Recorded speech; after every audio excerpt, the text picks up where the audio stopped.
2 orcs were found half dead on the banks of the Tescan River. The rancher brought them home. The village never forgave him for it. Isaac Boone chose Thornwood Vale because comfort had nothing to offer him.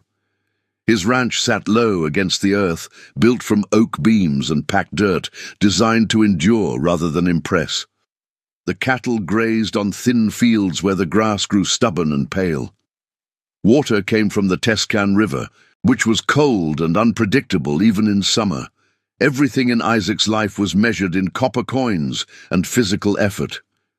He woke before sunrise, worked until his arms burned, and slept with the discipline of a man who had decided never to dream again. The valley itself seemed to want people away. The wind came down from the iron peaks, carrying grit and cold, and the nearest settlement, Millbrook, was 2 hours by horse over broken trail. Isaac had chosen that distance on purpose. People brought complications. Complications brought loss. He had already paid that particular price once, and he had no intention of paying it twice. His cabin held the evidence of a former life, though he never acknowledged it directly. A second chair leaned against the far wall, coated in a thin film of dust, but never moved. On a high shelf sat a small wooden cup carved with clumsy flowers, too heavy with memory to touch. Isaac did not look at these things. He simply knew they were there, anchoring him to something he could not name, and refused to mourn openly. His silence was not peace. It was a wall he maintained with the same effort he gave to everything else. The morning he found the orcs began like any other. He was following the river before dawn, checking the bank where his fence posts had been loosening in the mud. The Tescan had run higher than usual that week, and the cold coming off the water was sharp enough to sting through his coat. He almost missed them entirely. They were partially hidden beneath a collapsed section of the riverbank, mud and frost covering most of their green skin. He stood still for a long moment. His first instinct was practical. 2 bodies meant questions, and questions meant Millbrook, and Millbrook meant exactly the kind of attention he had spent years avoiding. He studied the scene with the careful eye of a man who had learned to read landscapes and people the same way, looking for threat before anything else. One of them moved, just a small motion, a hand pressing weakly against the frozen mud. Isaac exhaled through his nose and set down his tools. He carried the younger one first. She was lighter than he expected, though her frame was solid under the damaged leather clothing. Her skin was a vivid green, gone pale with cold, her dark hair matted with ice and river debris. Even unconscious, her face held a quality that unsettled him. She did not look helpless. She looked interrupted. The older one was harder to move. She stirred when he touched her, and her eyes opened briefly, dark and direct, assessing him with a speed that seemed at odds with her condition. She did not cry out. She simply watched him. He carried her too. The walk back to the cabin was slow. The cold pressed down on the valley like a hand. Isaac's boots crunched in the frost and his breath came in short clouds. He did not speak during the walk, not because he had nothing to say, but because he had learned long ago that words used carelessly became debts. He pushed the cabin door open with his shoulder and brought them inside. Near the fireplace, as he laid the younger one down on the worn rug and began building the fire higher, he noticed something. Hanging from the younger orc's belt was a small carved stone, shaped like nothing he recognized. It caught the light of the growing flame and seemed, for just a moment, to pulse with a color that had no name. He looked away. He had work to do. The fire took hold slowly, as fires do when they are needed most. Isaac fed it with pine wood because pine burned hot and fast, and the situation required heat before it required anything else. The smell of resin filled the cabin, sharp and clean, cutting through the cold that had followed them inside. He set a pot of water on the iron hook above the flames and turned to assess the damage. The older orc had pulled herself upright against the wall closest to her companion. She was watching him with the same direct attention he had noticed at the river. Her hands were badly cracked from cold, the knuckles swollen and dark, but she held herself with a posture that communicated no weakness. She was positioned between him and the younger one, a fact that was not accidental. Isaac gave her space. He moved carefully and without speed, keeping his hands visible. He had been around enough frightened and dangerous things, cornered cattle, wounded men, his own grief, to know that sudden movements solved nothing. The younger orc's condition was more serious. Her breathing was shallow and uneven. When Isaac touched the back of his hand to her forehead, the heat there was immediate and alarming. He had seen fever like this before, in men who had crossed the Iron Peaks in poor conditions, and he knew that the next several hours would determine the outcome. The body either found its way back, or it did not. He did not speak to the older one yet. He heated water, tore clean cloth from an old shirt he kept for exactly this kind of need, and worked steadily. He was not a healer in any formal sense, but he had stitched his own wounds, set a broken finger by pressing it against a post, and once extracted an arrowhead from his own thigh by firelight. He knew the body as a thing that required management. The older orc said nothing for a long time. She watched him soak the cloth in warm water and press it gently to the younger one's neck and wrists, coaxing warmth back into the blood, gradually. Her eyes tracked each motion. Isaac understood the evaluation happening in that silence. He had done the same kind of calculation in his own life, reading whether a person was a danger or a tool or something rarer, a person who could simply be trusted. He offered no reassurances. He thought reassurances were mostly lies people told to make themselves feel less afraid. After an hour, the younger orc's breathing deepened slightly. Not better, but less desperate. Isaac refilled the pot and added dried herbs from a bundle hanging near the window, a mix he used for winter colds, smelling of pine, and something bitter he had never learned the name of. He was not sure it would help. He used it anyway. "You can stop," the older orc said. Her voice was low and rough, shaped by a language his ear was not fully trained for, but the words were clear. It was not a request. It was a warning issued from a position of evaluated risk. Isaac raised both hands briefly, palms out, empty. Then he lowered them and reached for more wood. "Not finished yet," he said. She studied him the way a person studies a contract they do not entirely trust. Then she shifted her position slightly, not retreating but allowing a fraction more space. The invisible wall between them remained exactly where it was.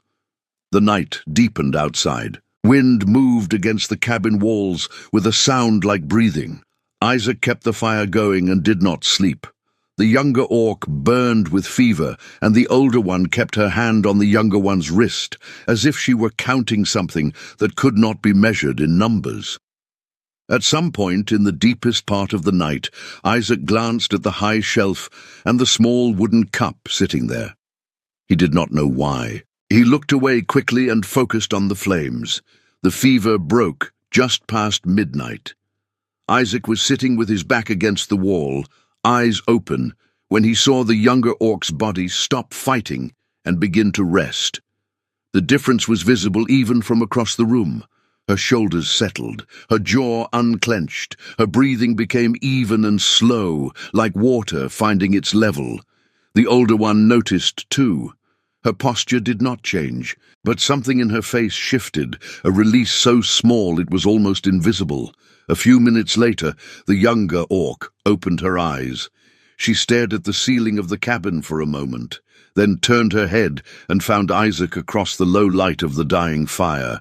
She did not look frightened. She looked exhausted and precise, like someone returning from a place they had not chosen to visit.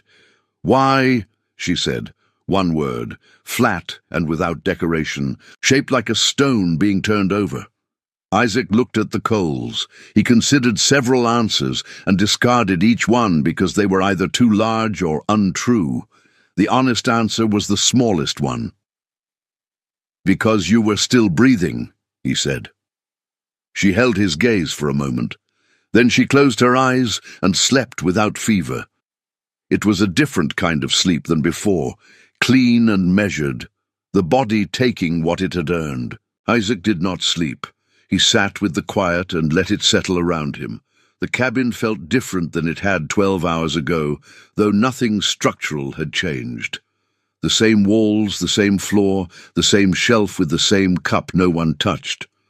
But the air moved differently, shaped now around the presence of two people who had not chosen to be there and one who had not chosen to let them in. Morning arrived with the pale indifference it always did in Thornwood Vale.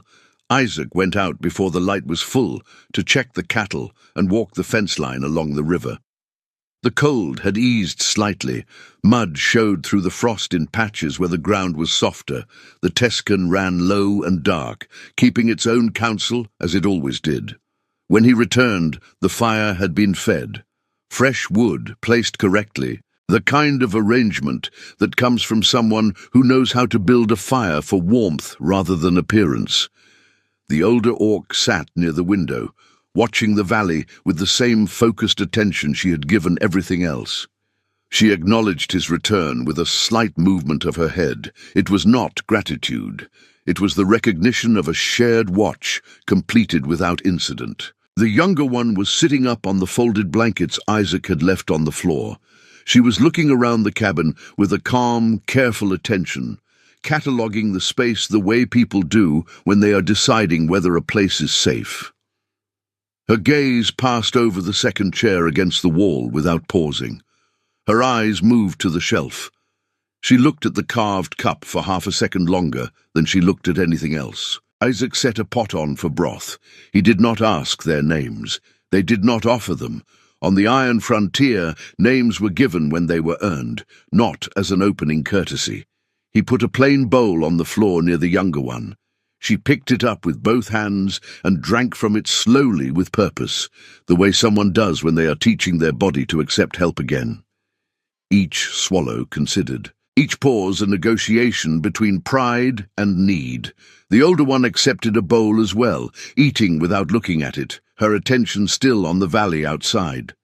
The morning passed in this way. Isaac worked. The two orcs recovered, each at their own pace. The silence in the cabin was not empty. It was occupied by the kind of attention that people give to things they have not yet decided about. Her name was Nita. She offered it on the second day. When Isaac was sharpening a blade on the whetstone by the window, she said it plainly, as a fact without expectation. He told her his. She repeated it once quietly, testing the shape of it. The older one was Desane. That name came later, from Nita, not from Desane herself. The days that followed had a rhythm that surprised him. Not comfort, exactly. Something more useful than that. Nita moved carefully at first, testing the limits of what her body would allow. She sorted grain when she could not stand for long. She repaired a tear in Isaac's leather vest with a bone needle she produced from a small kit inside her coat, working the stitches with a precision that suggested it was simply how she did things. Isaac told her she did not have to. She said she knew that. She kept working. Desane spent the first 3 days near the window or the door, watching the valley approaches with the patience of someone trained for exactly that purpose. She asked Isaac about the terrain, the trails in and out, the settlement to the southwest. He answered directly, and she listened without commentary, storing each detail. "We will not stay long," she said on the third morning. "I didn't expect you would," Isaac replied. She looked at him for a moment, reading the tone. Then she returned to the window. On the fourth day, Isaac showed Desane the dried herbs he kept for winter use, explaining each one briefly, where it came from, what it was used for. He spoke without authority, as if he were describing the properties of a fence post. She listened and asked one sharp question about which roots were dangerous to combine. He told her. She nodded once and did not ask anything else. That evening, Nita sat near the fire after dinner and spoke more freely than she had before. She talked about the iron marks, the territory her clan had crossed before winter set in. She described it without sentimentality, the passes that closed early, the river crossings that became dangerous after the first heavy frost, the specific sounds the wind made when a storm was still a day away. It was hard information about a hard landscape, delivered by someone who had learned it the expensive way. Isaac listened. He did not ask what had brought them to the Tescan River half dead and alone. He understood that some information came when it was ready and not before. He had his own information that moved on exactly that schedule. One evening, when Desain was asleep and the fire had settled to a low, even burn, Isaac told Nita about the winter 3 years ago. He did not tell it as a story, with a beginning and a shape. He told it in pieces, the way people tell things they have rehearsed so many times they have worn the emotion away. He had stayed when he should have gone. By the time he understood that, there was nothing left to go back to. Nita listened without moving. When he finished, she said, "Staying is not always wrong. Leaving is not always safe." She said it simply, as a fact, without comfort attached. That was more useful than comfort would have been. Isaac slept deeply that night. In the morning he turned the fact over once and let it rest. He was not accustomed to feeling understood, and he did not plan to make a habit of examining it. The merchant who came through Thornwood Vale every 10 days did not arrive. Isaac noticed the absence on the second missed day and said nothing. He had learned to read gaps the same way he read the landscape, as information, not accident. Silence from Millbrook meant that Millbrook was talking. He checked his supplies and adjusted his count without explaining why. Desain saw him do it and understood immediately. 2 days later, she confirmed what he had already assumed. "They know," she said, standing at the window in the grey morning light. "Someone saw smoke from your chimney," and counted the figures. They talked. Isaac nodded. He had expected it eventually. Thornwood Vale was isolated but not invisible. The kind of secret that required 2 extra people in a cabin had a short natural lifespan. That night the valley felt different. The same dark, the same wind, but the silence outside carried a quality of attention it had not held before. Isaac kept the fire lower than usual. 4 days later, the riders came.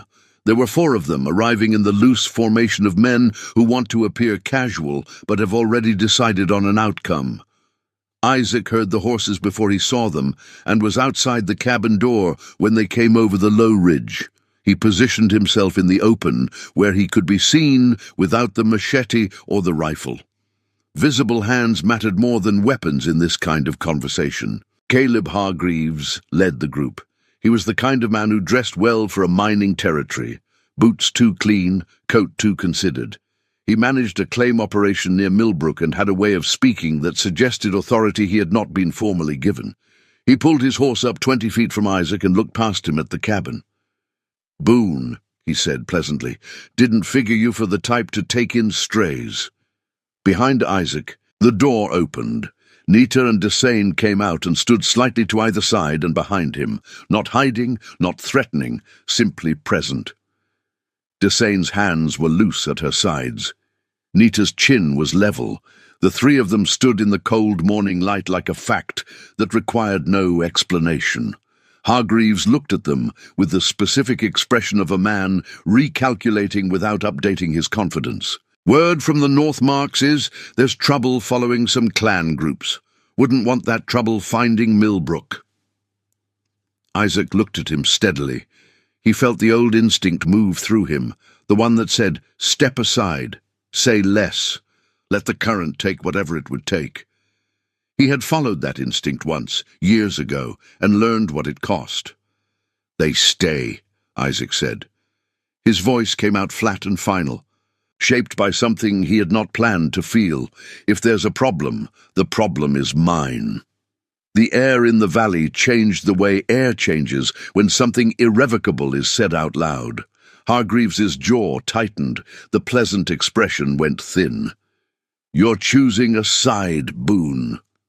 "I'm keeping my word," Isaac said.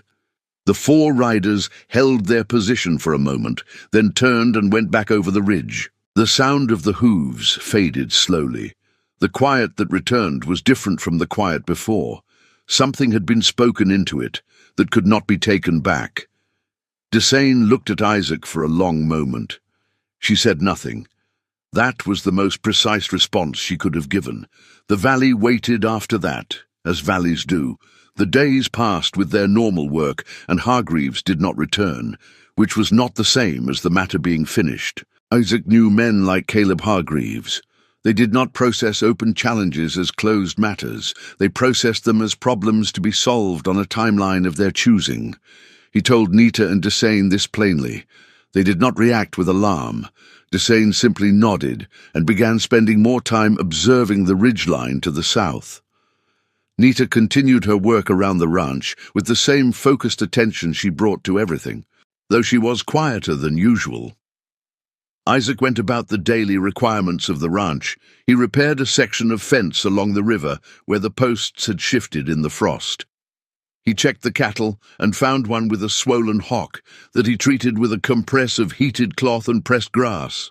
The world continued to require ordinary responses, regardless of whatever Hargreaves was planning in Millbrook. On the 6th day after the rider's visit, a boy arrived from the valley's northern edge on a mule, carrying the kind of news that travels only when it is too large to contain. Hargreaves had gone out the previous morning to follow what he claimed were track signs from the north marks. Evidence, he had said loudly in Millbrook's only eating house, that would prove the trouble he'd spoken of. He had taken a man named Cutter with him. Neither had returned by nightfall. By the next morning they were found. Hargreaves had ridden too hard on uncertain ground, and his horse had come down on a steep section of the Iron Peaks Trail. The animal had fallen on him. He was alive, pinned, cold, and unable to move.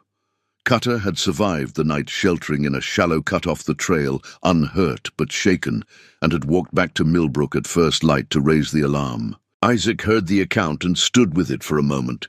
"You owe him nothing," Nita said. She was not trying to make the decision for him. She was making sure he knew he had one. "I know that," Isaac said. He picked up his heavy coat and the rope from the hook near the door. He thought about leaving things unfinished and about what that particular habit had already cost him. He had chosen 5 days ago to be someone who did not do that anymore. That choice did not apply only to situations that were easy. He went out into the early dark and walked toward the Iron Peaks Trail. Desane stood in the doorway and watched him go. She did not try to stop him, and she did not follow. She understood the shape of what he was doing. The trail was harder in the dark. The frost made the stones unpredictable. Isaac moved carefully, using the rope and his knowledge of the terrain. He found Hargreaves, where Cutter had described, pale and furious in the specific way of men who are humiliated by circumstance. The horse was dead. Hargreaves was pinned by the animal's weight against a flat rock, cold and frightened under the anger. Isaac moved the horse with the rope and leverage and more effort than he had planned for. He helped Hargreaves upright, supported his weight on the walkback, and said almost nothing during the entire return. Hargreaves said enough for both of them, but it ran out after the first hour, and he limped the rest of the way in silence. Isaac brought him back to the edge of Millbrook's nearest light and left him there. No speech, no accounting of what had been done. He turned and walked back toward Thornwood Vale in the dark, alone, with the cold coming off the peaks behind him. Hargreaves survived. The physical recovery took less than 2 weeks. The other kind of recovery never happened. The story that came back from Millbrook was not kind to him. Cutter had told the truth to 3 people, which meant it reached everyone within 4 days. Hargreaves had gone out looking for evidence that did not exist, following tracks that turned out to be from his own horses on previous rides. He had made claims he could not support and paid for them with a broken rib, a dead horse, and the specific public embarrassment of being carried back to safety by the man he had ridden out to intimidate. Cutter, for his part, said nothing in Hargreaves's defense. He had spent a cold night in a ditch because of the man's pride, and he saw no reason to protect it. In Millbrook, reputation was a currency. Hargreaves had spent his and had nothing to show for it. Isaac returned to the ranch and did not explain his choice to anyone, including himself in any formal way. He had made it, and it was done. What remained was everything else. The days after had a new quality. Nita had been waiting when he came back the previous night, awake by the fire without apology for being awake. She had looked at him when he came in, taken in his condition, the cold in his coat, the effort in his posture, and said nothing beyond handing him a cup of hot water. He drank it. That had been enough. Desane watched him for a day and then made her own silent accounting. She began teaching Nita something in the evenings, speaking low in their language by the fire, working through some kind of knowledge transfer that Isaac did not interrupt.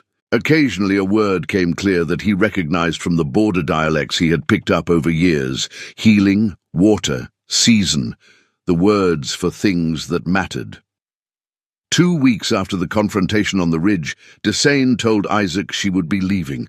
She said it the way she said everything, plainly and without performance. "My work here is finished," she said. Isaac understood what she meant. She had brought Nita to safety and ensured that safety held. Her accounting was complete. She had somewhere else to go and people who needed the particular kind of skill and attention she carried. "When?" he asked. 3 days, she said. He nodded. They did not discuss it further. Those 3 days passed with a specific quality of awareness. Nita and Desane spent time together in a way that was dense with everything left unsaid between sisters. Isaac gave them space, working the far fence line, checking the river. He understood that some conversations required an audience of one. On the morning of the 3rd day, Desane packed her things, which were few and organized with a precision that suggested she had done this many times. She stood before Nita and spoke a short phrase in their language. Nita responded. They held each other briefly, precisely, without excess. Desane stopped in front of Isaac on her way out. She looked at him for a moment with those direct, assessing eyes. "You did not recede," she said. He was not sure if it was a compliment or simply an observation. He accepted it as both. She turned east and walked without looking back, becoming smaller against the pale valley light until the trail bend took her entirely from view. The ranch settled into a different shape after Desane left. 2 people occupy a space differently than 3. The room commits itself, finds its arrangement, stops shifting. Isaac noticed it on the first morning without her. The window she had watched from was just a window again, and the quiet was the kind that belongs to a place rather than to a vigil. Nita moved into the routines of the ranch without fanfare. She learned the fence line by walking it. She learned the cattle's habits by spending time near them, not trying to manage them immediately, but watching the way they moved through the day, which paddock they preferred in the cold morning, which they moved toward in the afternoon, when the light came off the peaks at a particular angle. When she had observations to offer, she offered them plainly. Isaac listened. When he had knowledge she lacked, he shared it the same way. There was a quiet efficiency to working with someone who understood the value of not wasting either words or motion. Isaac had spent years alone and had become comfortable with efficiency as a solitary discipline. It was different shared, not worse, different. The carved cup on the high shelf remained where it was. Isaac noticed one morning that Nita had looked at it once with an expression that was careful and exact, the kind of look that knows it is seeing something that has a weight it has not been told about. She did not ask. He did not explain. One evening, Nita was mending a bridle strap by the fire when she paused and looked at the small carved stone on her own belt. She turned it once between her fingers, the way a person handles something they have carried so long they no longer think about it. Then she set it on the table between them. "Clan marker," she said simply. "It shows which river we came from." She picked it up again and returned it to her belt. Isaac looked at it once and nodded. The color it had shown that first night, the one without a name, made a different kind of sense now, not explained away, just placed. But other things moved. The second chair came away from the wall on an unremarkable evening when they were both reading by the fire, and Isaac had simply needed a place to rest a book, and the nearest surface was the chair, and moving it to the table was easier than not. He had done it, and then been still with that fact for a moment, aware that it was a fact. Nita had looked up from her own reading, seen the chair at the table, and returned to her page without comment. That had been the right response. The winter deepened, and then began in small daily ways to loosen. The frost came later in the morning. The Tescan ran with a different sound, less urgent, as the snowmelt began its slow accounting. The valley came back to itself the way valleys do, steadily and without fuss. One evening, Isaac was repairing a harness by the window when Nita came in from checking the east fence and stood near the fire to warm her hands. She had mud on her boots, and her braid had come partially loose from the work. She was not thinking about how she looked, she was thinking about the fence and what it needed. 2 posts on the east side need replacing before the mud softens any more, she said. I know, he said. I've got the timber. She nodded and began working on her braid. Isaac looked back at the harness. The valley outside the window was going dark in the specific way it did in early spring, the light lasting just slightly longer each day without you noticing until one evening you did. Spring came to Thornwood Vale the way it always had, unhurried and without asking permission. The Tescan rose with the snowmelt, and the cattle moved out into the fields on their own schedule, as if they had been waiting and simply decided enough time had passed. The valley colour shifted from grey and pale brown to something greener, a colour that came in at the edges first, where the water ran closest. Isaac and Nita worked the spring together, as they had worked the winter. With the shared attention of 2 people who have decided to be reliable to each other, they replaced the east fence posts, 3 of them in the end, rather than 2, because one proved rotten at the base when they dug it. The work took a full day, and part of another, and they finished it without incident. In Millbrook, Hargreaves was no longer a subject of significant conversation. He had retreated into his claim operation and kept to himself, which suited the settlement and suited Isaac. There were other men in Millbrook who had watched the winter and drawn their own conclusions, and the conclusions were not the kind that led to riders on ridges. The valley had made its own accounting. Desane had sent a message in early spring, carried by a clan traveller passing through the territory. She was in the eastern settlements, working with a group of survivors from the Northmarks clans. She was well. The message was brief and counted on, which was exactly what Isaac would have expected. Nita read it twice. Then she folded it carefully and placed it in the small kit inside her coat, with the bone needle and the other things she kept close. On the last evening of the month, after the fence work was finished and the cattle were in and the fire was set for the night, Isaac took the small carved cup down from the high shelf. He did it the same way he had moved the chair, without performance, as a straightforward decision. He set it on the table. Nita looked at it. Then she looked at him. She did not ask. He did not explain. The cup sat on the table between them, present and no longer separate from the life being lived in the room. The east field is going to flood if the Tescan rises another foot, Nita said. I know, Isaac said. We should move the young stock up before that happens. Tomorrow morning, she said. Tomorrow morning, he agreed. They sat with the fire for a while after that, reading separately, occasionally remarking on the things that needed doing. The valley outside was dark, and the wind came off the peaks with its familiar sound, no longer carrying the hard edge of winter, something softer now, still cold, but with the quality of a season giving way rather than insisting. The small carved stone on Nita's belt caught the firelight once, briefly. The colour it made was quieter now than it had seemed that first night. Familiar, the way things become when they have been allowed to stay. The second chair was at the table. The cup was on the table. The fire was going. Isaac Boone was not a man who had resolved his past or recovered what he had lost. He was a man who had, slowly and without grace, chosen to stop carrying his losses in front of him like a wall and begin carrying them behind him like weight, present but no longer blocking the way forward. That was not healing, it was something more honest than healing. The Tescan ran in the dark outside. The valley was quiet in the way of places that have settled, not held their breath, simply at rest, the way land rests when the people on it have stopped fighting it.